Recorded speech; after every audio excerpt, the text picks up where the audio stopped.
Hi everyone, it's Evangeline here at eTrailer, and today we'll be taking a look at the RockyMounts MonoRail 2-bike platform rack here on our 2019 Ford Transit Connect.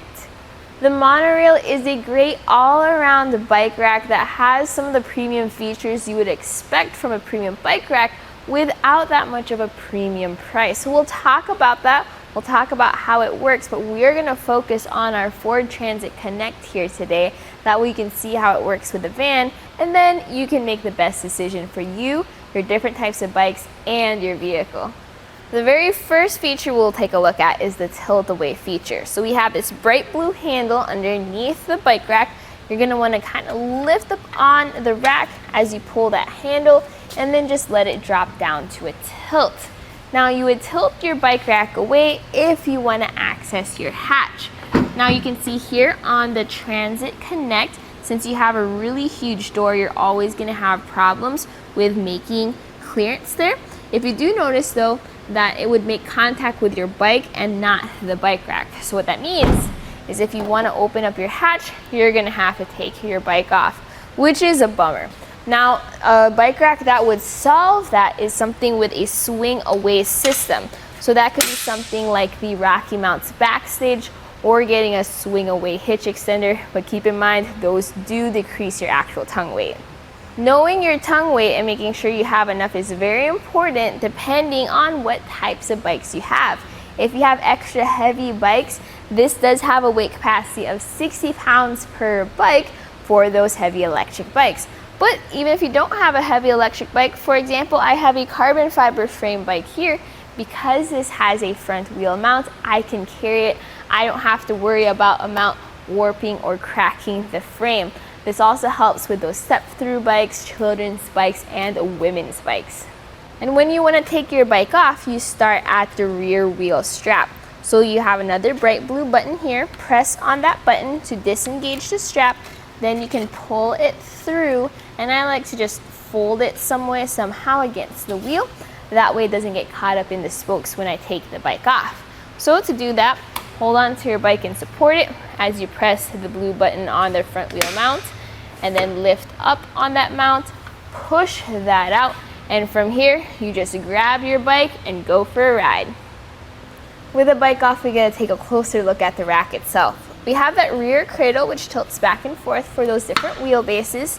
Now the maximum wheelbase you can carry with this is going to be up to 48 inches, although you are kind of pushing it at that point.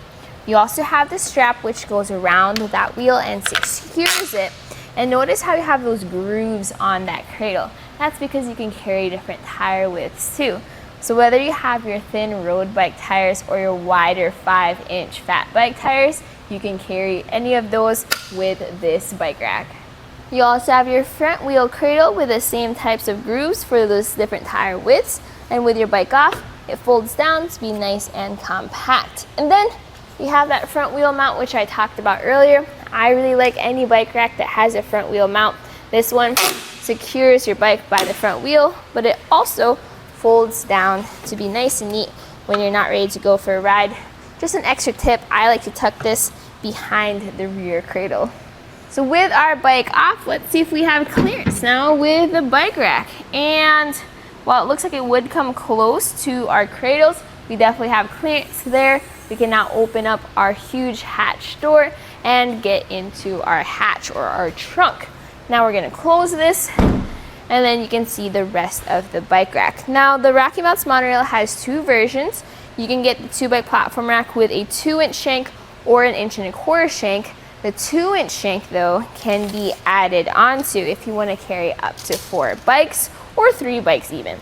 So we're going to take some measurements right over here. Measuring from the bumper to the end of the rack, it sits at 35 inches. So that there is a measurement to keep in mind when you're backing into your garage, trying to park into a tight spot, finding out if you have enough clearance to get those add-ons to your bike rack.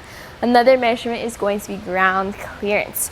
So I'm going to measure at the end of the bike rack to the ground, and that sits at 19 inches. Right there where the shank is though, that's going to be 10.5 inches.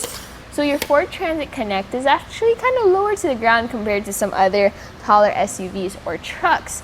So what's going to happen is when you go up those steep inclines, you're going to want to make sure you have enough ground clearance. Good thing this has a shank rise, but another good thing is it's not too tall, where if you do have to carry those heavy 60-pound bikes, you're not lifting them up too high.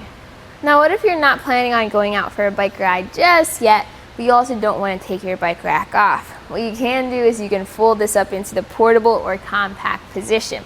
Remember that blue lever we pulled earlier? We'll pull it again, but this time lift up on the rack, and then it snaps into place into that compact position.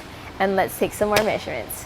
So our clearance between our Connect van and the bike rack is going to be from the door to the front wheel cradle. We have about 5 3/4 inches of clearance there, so plenty of that. The next measurement is going to be the length it now adds to the back of our van. So measuring from our bumper, which is where we measured earlier, to the end of the rack, that sits at 16 inches. It's a big difference compared to when this was in a down position. You'll definitely want to have it like this when you're just planning on driving around town and you don't want to take up more space than you already are. Now, what is it like living with a bike rack behind you all the time though? Well, with it folded up like this, in terms of width, you can see how our taillights are still completely visible, not covered at all. With it folded up, you have plenty of space before it gets to your rear window, so you have full visibility there. Now your backup camera does sit offset towards the passenger side and right where that tray is. So what is going to happen is you have a good amount of space between it, but you are going to see your bike rack in your view while still kind of being able to see the view behind you. If that's going to be a major issue, you can just drive around with it in the down position. So I talked about shank sizes earlier. This one has a 2-inch shank, so you have all of that great weight capacity and the ability to add on. This fits into our 2-inch hitch receiver. We have an anti-rattle bolt and a lock.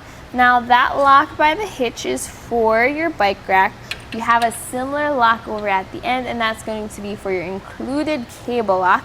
That way you can lock both things, both your bike and the rack, with just one key. Now that anti-rattle bolt uses a 3/4 inch socket, since that's what I use to tighten it down. So to demonstrate, I'm going to shake our bike rack back and forth just to try to simulate that road movement and vibration. You can see the van moving at this point. Now the downside to an anti-rattle bolt is that there is going to be a little bit of up and down movement. If that's going to be a major issue for you, you may want to take a look at our hitch tightener tool that will go around your hitch receiver and your bike rack just to cut down on that vibration.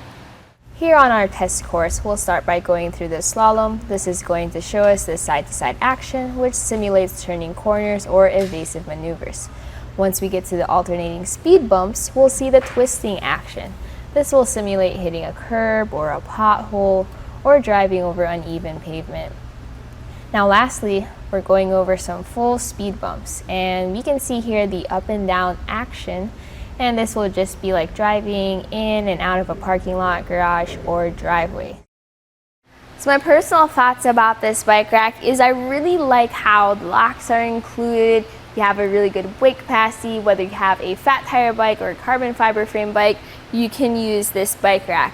Now a very similar but even more premium bike rack would be the Kuat NV. You have the same capacities, a little bit more wheelbase, but with the NV, the movement is just a bit smoother. Your things glide down. This one utilizes a lever, and you do have to be careful if you do have your heavy bikes to make sure it doesn't drop on you. But other than that, I think it's a really solid bike rack. You get really good weight capacity and all of those things included. Now you do have to take your bikes off in order to open up your hatch, but that's going to be normal with any bike rack on the Ford Transit Connect. So all in all, a solid pairing with this van. And that was a look at the RockyMounts MonoRail 2-bike platform rack here on our 2019 Ford Transit Connect.